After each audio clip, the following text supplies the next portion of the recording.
여러분 3, 40년 전쯤에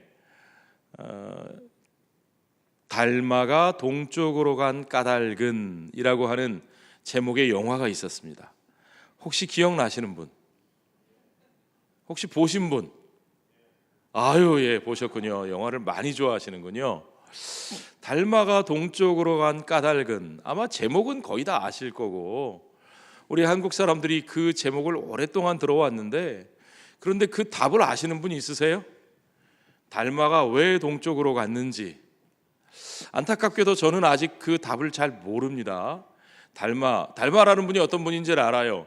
가끔 음식점 같은 데 가면 달마 그림이 있습니다. 달마도 이렇게 얼굴이 좀 눈이 부리부리하고 코가 이렇게 막 매부리 코고, 이렇게.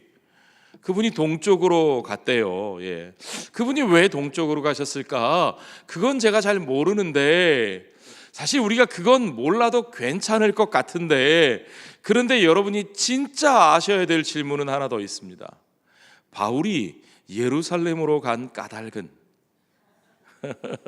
여러분, 달마가 동쪽으로 간 까닭은 몰라도 괜찮으신데요, 바울이 예루살렘으로 간 까닭은 좀 아셨으면 좋겠습니다. 우선 그 까닭을 알려면 바울이 어떤 경로로 갔는지를 좀 파악할 필요가 있지요. 바울이 밀레도에서 에베소의 장로들을 만나서 급하게 이별한 후에 거기서 배를 타고 동쪽으로 갑니다. 사실 바울이 진짜 가고 싶었던 곳은 로마인데, 그래서 내가 로마도 보아야 하리라 그랬는데, 바울이 지금 이 시점에 왜 그렇게 예루살렘으로 가려고 하느냐? 반대 방향이거든요. 예루살렘으로 가려고 배를 타고 고스로 갔다가 다음날 로도에 이르러서 바다라로 가서 거기서 베니게로 건너가는 배를 타고, 지도 한번 보여주세요. 지도. 예. 요 바울의 3차 전도 여행인데, 밀레도에서부터 이제 바다라로 해서 거기서 배를 타고 베니게로 건너가는 배예요. 베니게가 저쪽에 있어요. 거기서 배를 타고 가다가 구브로를 바라보고, 구브로 섬 있죠? 구브로 섬을 왼편에 두고 수리아로 향하여 두로에 상륙하니. 자, 이제 두로에 오면 예루살렘 근처에 온 거예요. 두로를 떠나 항해를 다 마치고 그 밑에 돌레마이에 이르러 다음 날 가이사랴까지 가니까, 가이사랴는 예루살렘의 턱 밑이었더라. 그렇죠? 예. 그 경로를 따라 바울이 부지런히 예루살렘으로 돌아갑니다.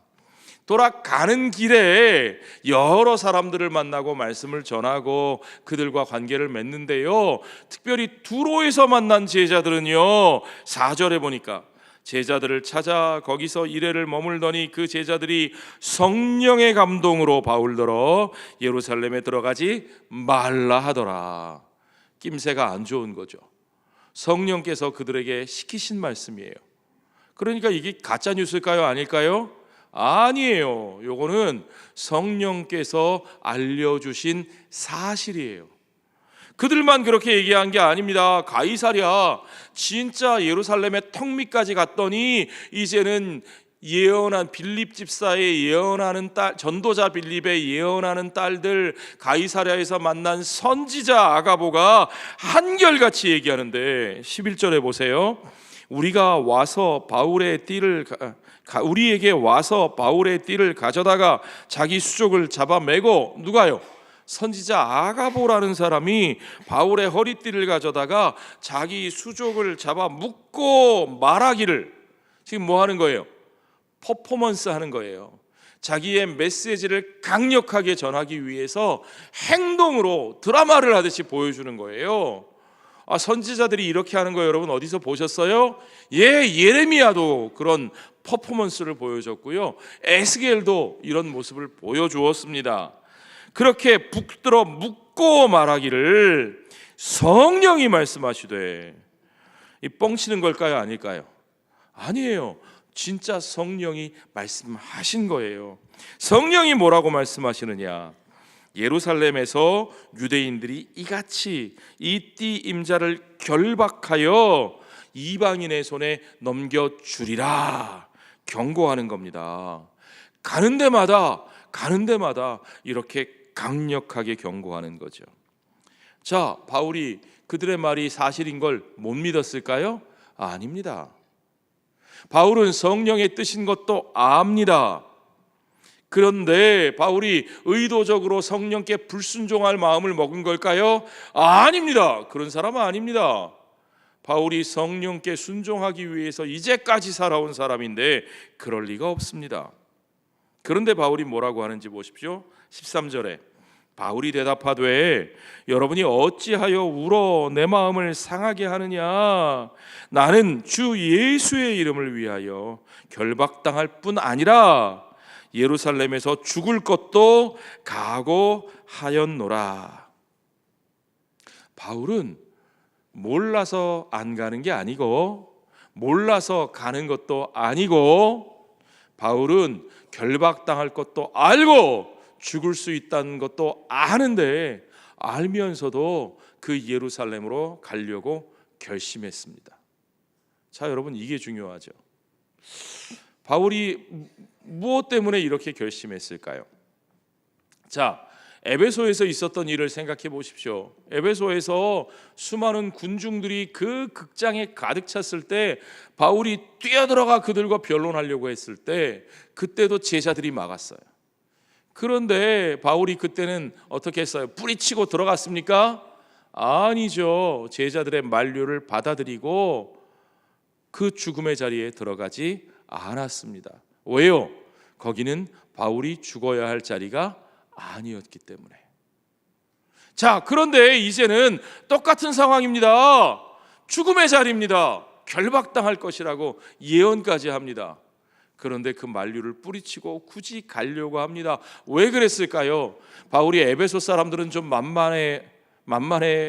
에베소 사람들은 두려워했고 예루살렘 사람들은 좀 만만하게 여겼던 걸까요? 아니죠, 여러분. 유대인들이 어떤 사람들인지 여러분 아시죠? 그분들이 얼마나 센 분들인지 여러분 아마 아실걸요. 예. 요즘 뉴스를 봐도 아실 겁니다. 만만한 사람들 아닙니다. 그런데 바울은 왜 어떤 곳에서는 만류를 받아들이고 어떤 곳에는 만류를 뿌리치고 들어갈까요? 상황은 비슷합니다. 들어온 정보도 다 똑같습니다. 그런데 왜 다른 판단을 할까요? 이거예요, 여러분. 이게 중요합니다. 우리에게 중요한 것은 그저 어떻게 될 것이라는 것을 알고 예측하는 것만 중요한 게 아니고요. 예. 여러분, 점치는 사람들, 무당 찾아다니는 사람들은 그런 것만 중요하다고 생각해요. 어떻게 될 것인가? 그것만 알면 내가 다 잘 될 거라고 생각해요. 그러나 여러분, 그 예측하고 미리 아는 정보로만 우리가 정말 다 잘 될 수 있다면 세상에 못 될 사람 하나도 없어요. 그런데 중요한 건 따로 있습니다. 우리의 삶은 그것만 가지고 되지 않습니다. 한스 게오르그 가다머라고 하는 현대 철학적 해석학의 대가가 있습니다. 제가 이분 주제로 논문 쓰느냐고 대학원 다닐 때 고생 좀 했는데요. 그분의 책 중에 진리와 방법이라고 하는 해석학의 교과서와도 같은 책이 있습니다. 그 책에 보면 이런 문구가 나옵니다.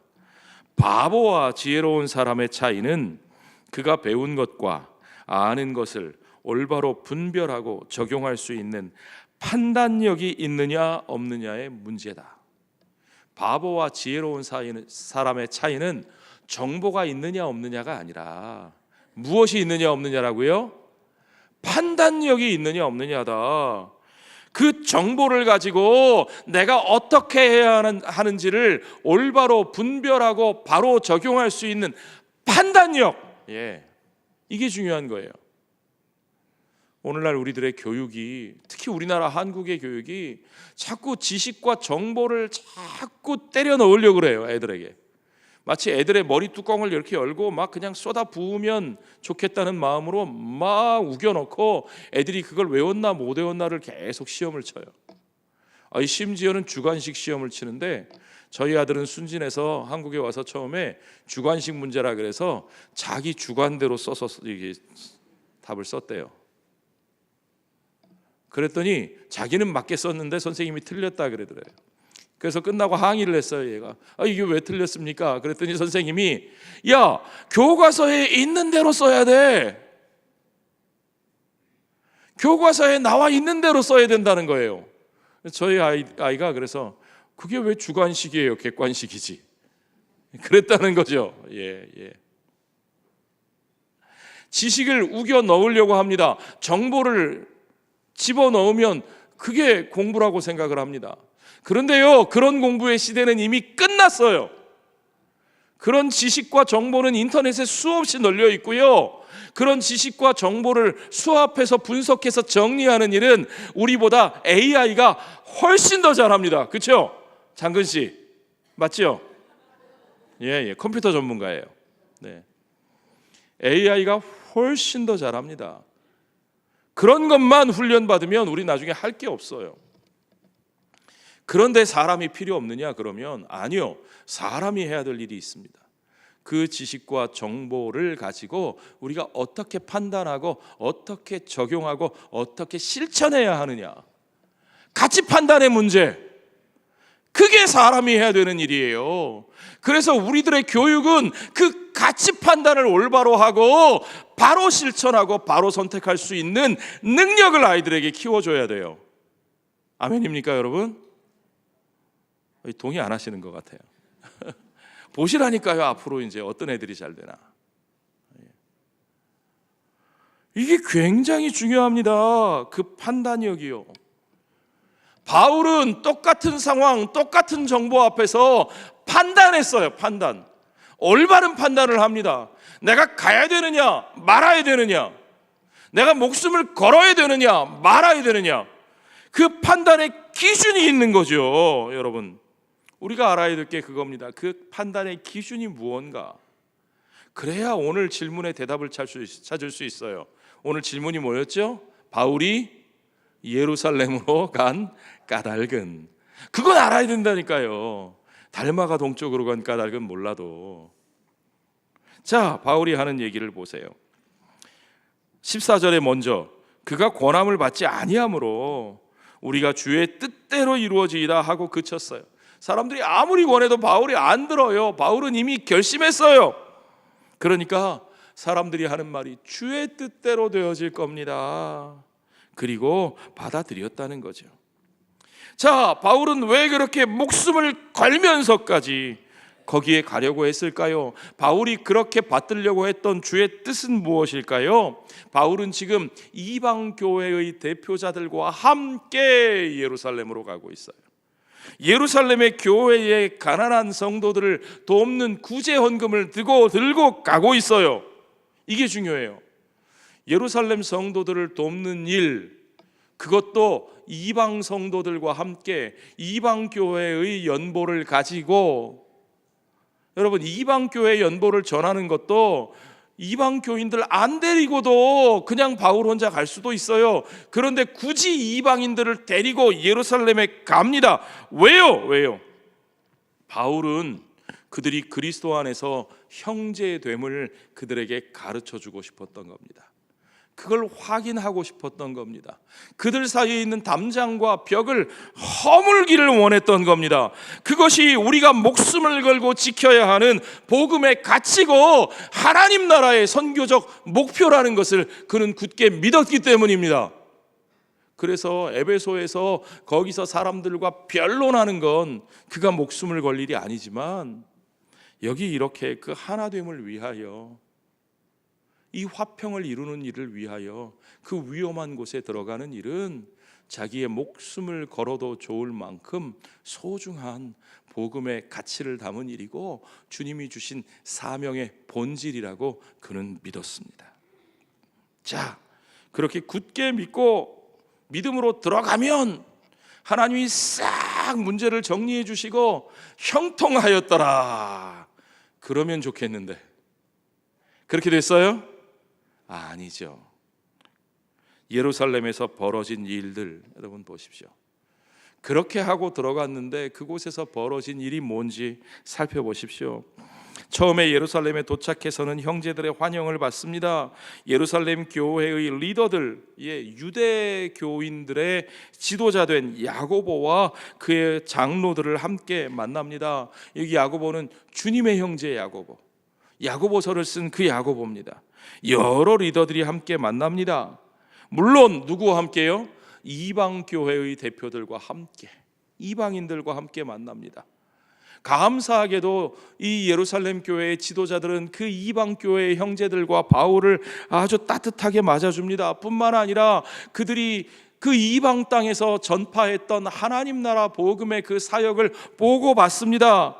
19절에 보십시오. 바울이 문안하고 하나님이 자기의 사역으로 말미암아 이방 가운데서 하신 일을 낱낱이 말하니. 자, 여기서 이게 참 중요한 거예요. 아무리 인심이 흉흉하고 분위기가 이상해도 교회의 지도자들은 바로 서 있었어요. 그들은 이방인들이 그리스도 안에서 믿음으로 말미암아 하나님의 은혜로 그들과 동일한 하나님 나라의 백성이 되고 그리스도 안에서 하나 된 형제인 것을 받아들였다는 거죠. 이거 중요해요.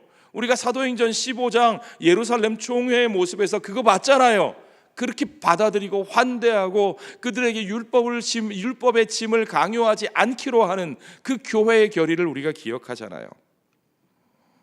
20절에 그들이 듣고 하나님께 영광을 돌리고 바울더러 이르되 형제여 그대도 보는 바에 유대인 중에 믿는 자 수만 명이 있으니 다 율법의 열성을 가진 자라.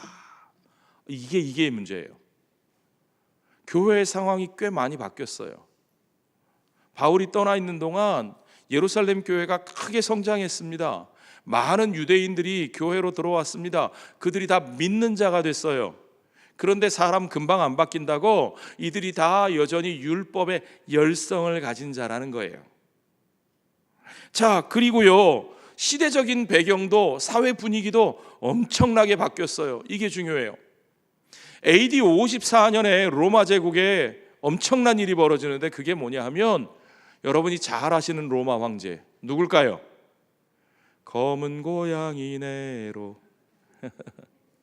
네로가 로마의 황제로 등극했어요. 언제요? AD 54년에. 바울의 아마 선교 여행 기간 중입니다. 이 네로가 유대인들을 박해하기 시작합니다.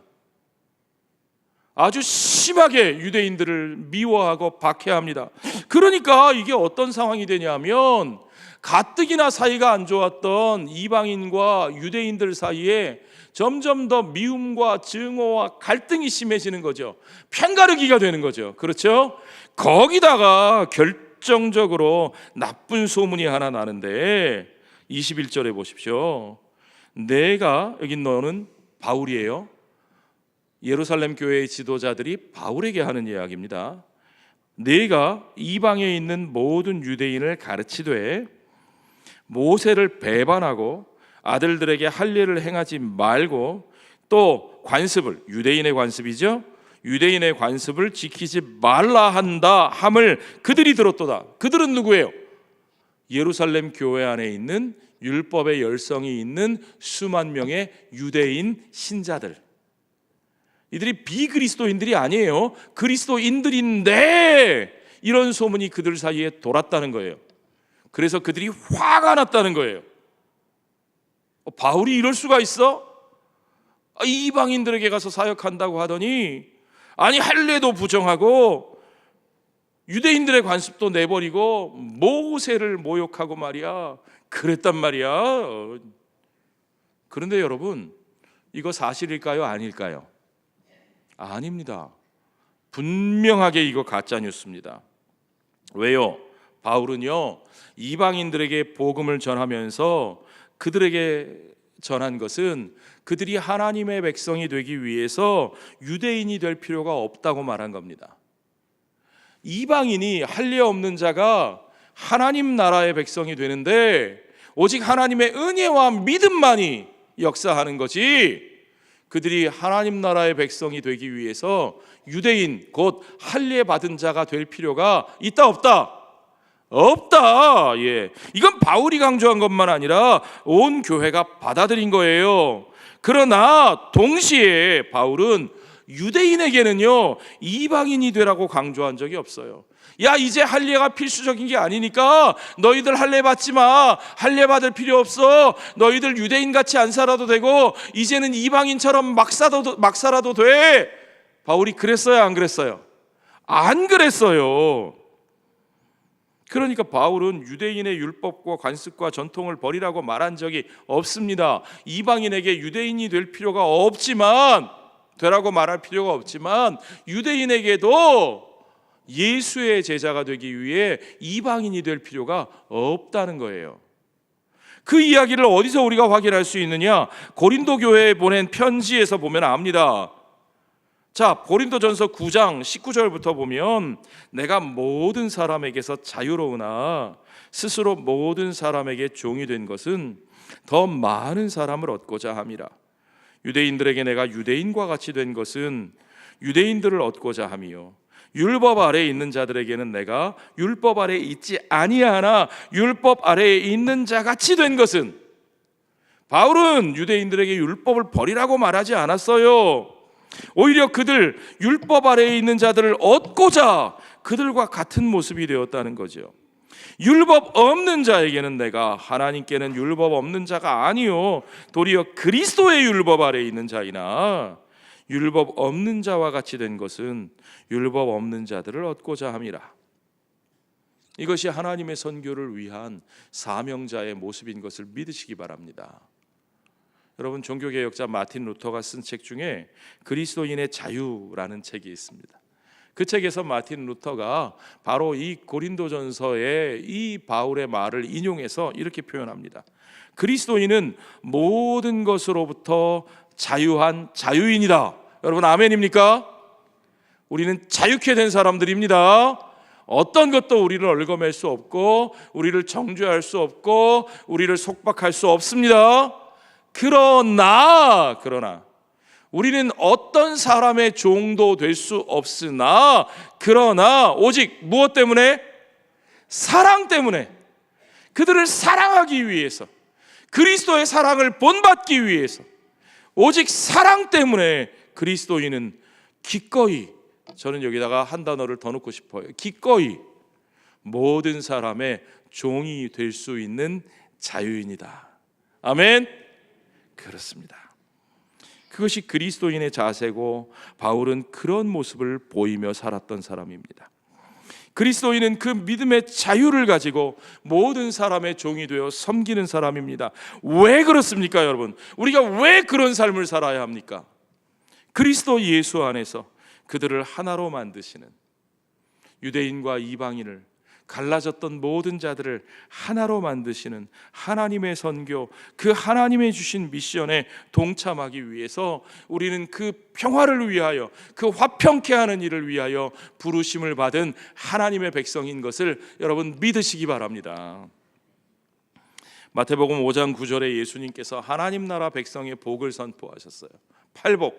그 복 가운데 화평케 하는 자는 복이 있나니, Blessed are the peacemaker. 화평케 하는 자, 평화를 만드는 자, 피스메이커들에게 복이 있나니 그들이 하나님의 아들이라 일컬음을 받을 것이며. 하나님의 아들, 하나님의 자녀됨의 본질, 정체성이 뭐냐? 바로 화평케 하는 자, 피스메이커로 살아가는 것임을 여러분 믿으시기 바랍니다. 그런데 문제는요, 피스메이커, 갈라진 것 사이에서 다리를 놓는 사람들, 그런 삶을 사는 사람은요 항상 오해를 받게 돼 있어요. 이쪽에서도 오해받고 저쪽에서도 오해받고, 때로는 양쪽에서 다 버림을 받게 됩니다. 아, 이거 큰일 났죠? 특히 어떤 때 그래요.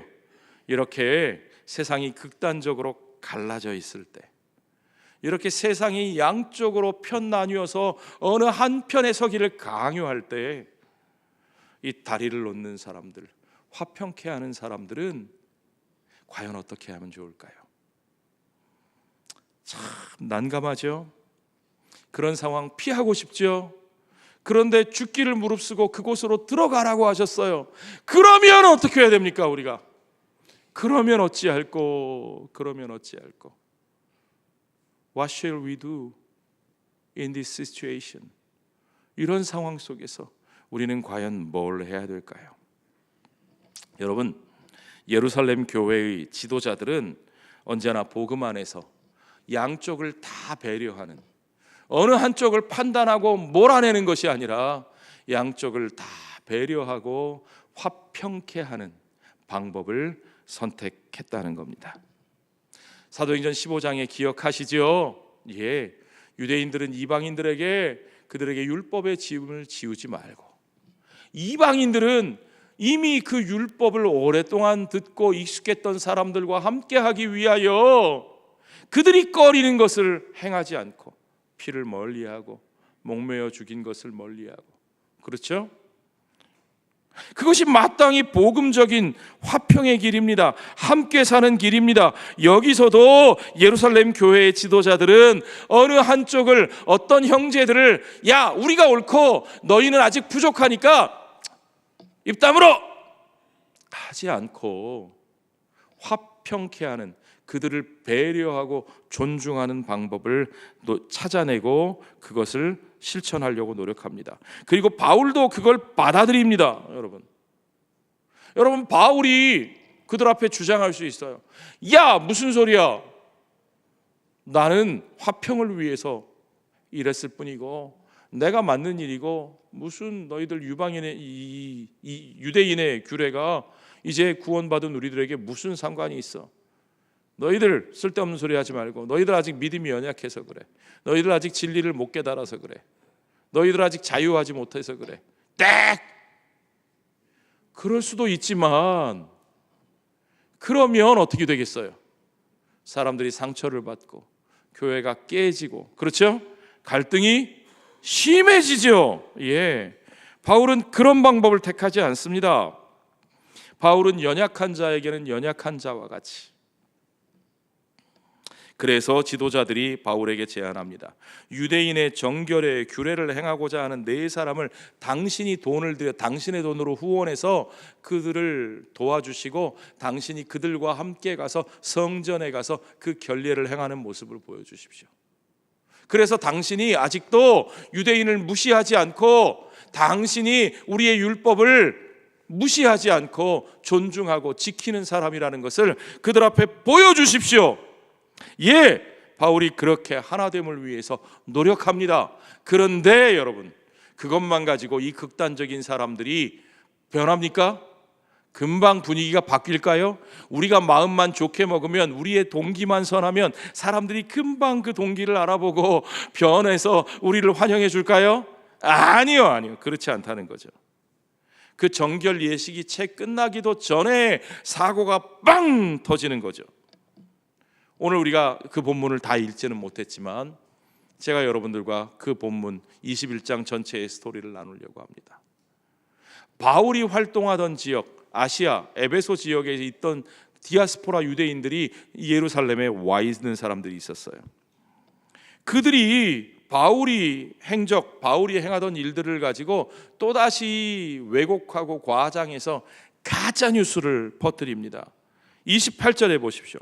외치되 이스라엘 사람들아 도우라, 이 사람은 각 처에서 우리 백성과 율법과 이곳을 비방하여 모든 사람을 가르치는 자인데, 또 헬라인을 데리고 성전에 들어가서 이 거룩한 곳을 더럽혔다. 예, 에베소 땅에서 있었던 일을 가지고 모함할 뿐만 아니라 이제는 바울이 예루살렘에 데리고 온 이방교회의 대표자들과 함께 왔다 그랬죠? 그 중에 한 사람과 바울이 예루살렘 시내를 돌아다니는 모습만 보고 바울이 그를 성전에 데리고 들어갔다고. 이방인 부정한 자를 성전에 데리고 들어감으로써 성전을 모독했다는 거예요. 29절에 보십시오. 이는 그들이 에베소 사람 드로비모가 바울과 함께 시내에 있음을 보고 바울이 그를 성전에 데리고 들어간 줄로 생각함이로라. 이건 팩트가 아니라 자기들의 추측이에요. 추측. 여러분 드라마 보시면 앞에 나오죠, 화면에. 이 드라마는 허구에 의한 픽션이오니, 그렇죠. 그런데 여러분, 우리 사이에 도는 수많은 뉴스들 중에 상당히 많은 뉴스들이 이 뉴스는 허구에 의한 픽션이오니.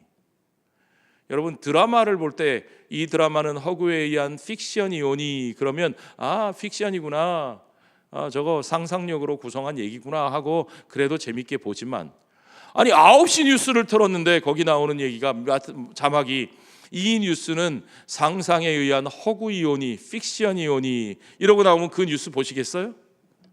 예. 근데 그런 허구로 추측으로 만들어진 일을 픽션을 뉴스처럼 퍼뜨리고 있다는 거죠. 그런데 이런 소문들이 걷잡을 수 없이 퍼져나갑니다. 어떻게 퍼져나가냐고요? 카톡 단톡방으로, 유튜브 채널로 열심히 퍼나르고 조회수 올리고, 아닌가요? 그 시대엔 그런 거 없었나요?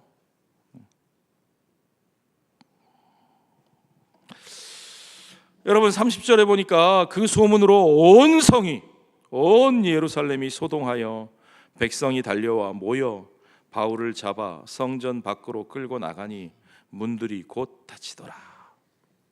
문들이 쾅 닫혔습니다. 사람들의 마음의 문이 쾅 닫혀 있고 주께서 이루고자 하시는 화해의 문이 쾅 닫힌 것 같습니다. 자, 여러분, 바울을 잡아 죽이려고 하는 그 열심당들에게서 바울을 구해준 것은 참 아이러니하게도 로마의 천부장 그리고 군인들이었습니다. 이방인들. 결국은 가이사랴에서 선지자 아가보가 퍼포먼스로 했던 내용이 그대로 이루어진 거죠. 유대인들이 그를 잡아다가 결박해서 이방인의 손에 넘겨줄 것이라고 했던 그 말대로 그대로 이루어진 겁니다. 그리고 바울이 끌려가는 그 뒤에 그 군중들이 따라붙으면서 바울을 없애시오, get rid of him, 죽이시오, 죽이시오 소리를 외치면서 압력을 가하면서 그 뒤를 따라갑니다. 자, 여러분, 바울을 없애라고 외치는 그 열심 있는 유대인들, 그들이 다 그리스도를 모르는 불신자들만 있었을까요? 오늘 우리가 본문에서 보았죠? 수만 명의 믿는 자들이 아직도 율법의 열성이 있어서 그들이 바울에 대한 잘못된 소문을 듣고 그들이 화가 나 있었다고요. 그들이 믿는 자들이라고요? 안 믿는 자들이라고요? 믿는 자들이라고요.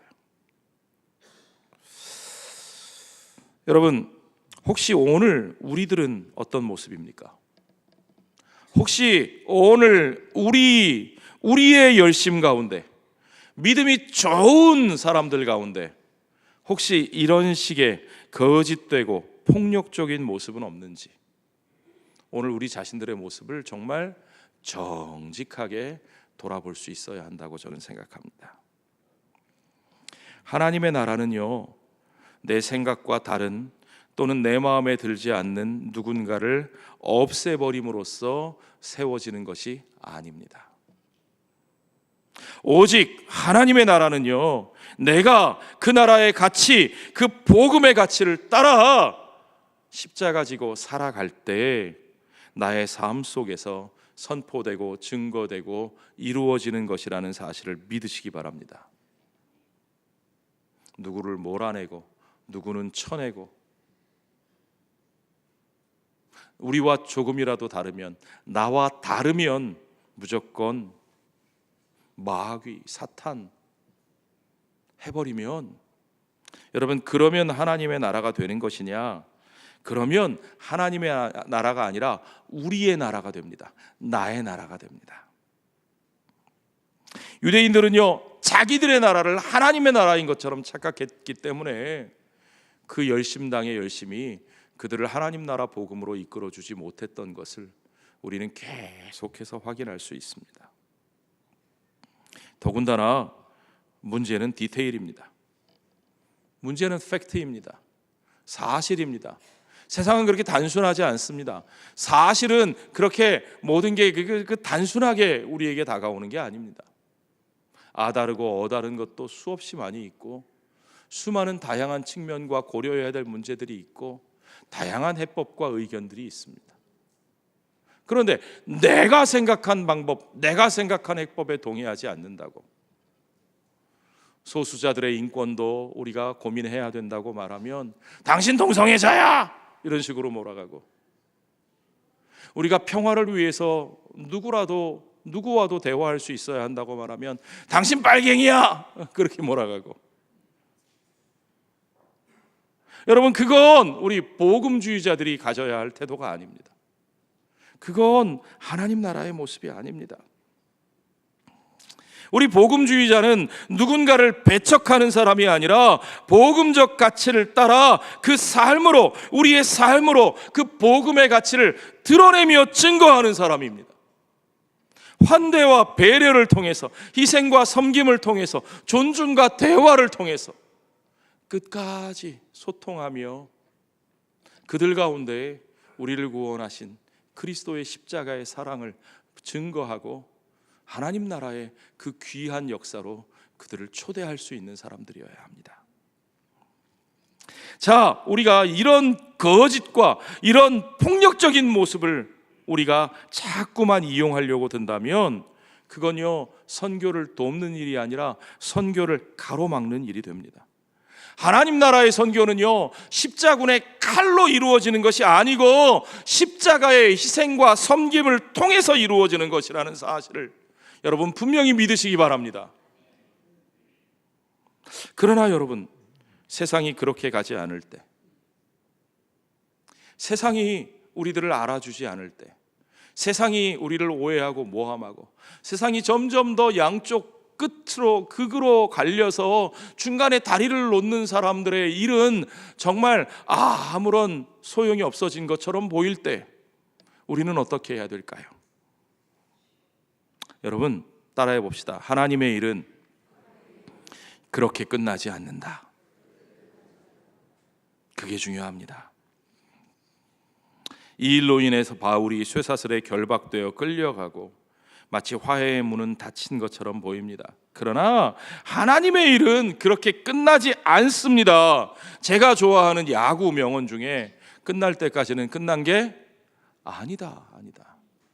9회 말 투아웃이라도 경기가 다 끝날 때까지는 아직 끝난 게 아닙니다. 하나님은 그 어려움을 계기로 오히려 바울을 로마의 한복판, 그토록 가기를 원했던 로마, 하나님이 정말 세우고 싶으셨던 로마 한복판에 로마 군인들의 보호와 호송을 받으면서 그 가이사의 집 앞에 서게 하시는 하나님이신 것을 믿으시기 바랍니다. 그러니까 이 반목과 갈등과 모든 문이 막히는 것 같은 순간이 오히려 하나님의 일을 시작할 수 있는 하나의 계기가 되도록 역사하시는 분이, 그 역전의 기회를 만들어 가시는 분이 우리 하나님이신 것을 여러분 믿으시기 바랍니다. 오늘 우리는 분연과 갈등의 극한 대립의 시대를 살고 있습니다. 오른쪽에 있던 사람은 더 오른쪽으로, 왼쪽에 있는 사람은 더 왼쪽으로 막 갈라져서 막 자기와 조금이라도 다른 사람들, 막 자기 편이 아닌 사람은 무조건 막 원수로 몰아가는, 적으로 몰아가는 그런 사회 분위기가 점점 더 심해지고 있는 것 같아요. 점점 더 진영을 나누고 점점 더 편을 가르면서 극단적인 목소리가 힘을 얻고 합리적인 대화와 소통의 모습은 점점 더 찾아보기가 어려워집니다. 그런 상황 속에서 화해와 평화의 복음을 전하는 우리 그리스도인들은 어떻게 해야 될까요? 사람들이 그렇게까지 오해하는 일에 우리가 계속 그 오해를 감수하면서, 위험을 감수하면서, 욕을 먹으면서도 그 일을 해야 될까요? 굳이 예루살렘에 가야 했을까요, 여러분? 바울이 예루살렘 아니면 일할 데가 없었을까요? 그거 아닌 거 아시지요? 이방 땅에서도 아직도 복음 전할 일이 많았고 예루살렘에도 사역자들이 있었고 교회가 있었는데 왜 바울은 거기서 이방 성도들을 데리고 그들의 사랑을 전하는 그 일을 하필이면 그때 그 어려운 일을, 그 위험한 일을 해야만 했을까요? 그렇습니다. 그 모든 이들의 오해와 모함에도 불구하고 결국에는 주의 뜻대로 이루어지는 것을 믿고 알고 따랐기에 그를 통해서 주님의 역사가 이루어진 것을 여러분 믿으시기 바랍니다. 바울이 끌려가는 것에서 결코 하나님의 일은 끝나지 않습니다. 우리의 일이 막힌다고 해서 결코 하나님의 일이 거기서 막히지 않습니다. 아니, 그때부터 하나님이 일하기 시작하시는 것을 믿으시기 바랍니다. 우리의 방법이 한계에 다다랐을 때 그때 하나님께서 역사하시기 시작하시는 것을 경험하게 하실 줄 믿습니다. 나 자신으로부터 눈을 들어 나를 인도하시는 그 하나님께로 우리의 눈을 들 때, 하나님께서 우리의 삶을 들어 쓰실 때 우리의 삶은 주님의 역사가 되고 세상은 주님의 나라가 되는 것을 여러분 믿으시기 바랍니다. 우리를 통해서 행하시는, 우리의 일이 아니라 우리를 통해서 주님의 일을 행하시는 그 놀라운 역사를 여러분의 삶 속에서 보십시오. 주저하지 마시고 화평케 하는 자로, 평화를 전하는 자로, 하나 되게 하는 자로 여러분의 삶의 자리에 들어가십시오. 사람들이 아무리 편을 갈라 우리들을 오해하고 모함하고 양쪽에서 다 손가락질하고 배척할지라도 우리들이 묵묵히 주님이 주신 사명을 붙들고 주님이 주신 주님의 백성의 모습으로 그 십자가 붙들고 그 사랑을 전하며 우리의 사명을 다할 때 하나님께서는 어떤 상황 속에서도 새로운 길을 내시고 사막의 길을 내시고 광야의 샘을 내시는 하나님께서, 우리 하나님께서 저와 여러분의 그 아름다운 복음에 증거하는 삶을 통해서 여러분의 가정을 변화시키시고 여러분이 사는 일터를 변화시키시고 우리가 사는 이 도시를 바꾸시고 우리가 살아가는 이 세상을 변화시키실 줄로 믿습니다. 그 일을 위하여 결박당할지라도 죽음의 위협이 닥쳐올지라도 믿음으로 순종하며 그 길을 걸어가는 저와 여러분 되시기를 주의 이름으로 축원합니다.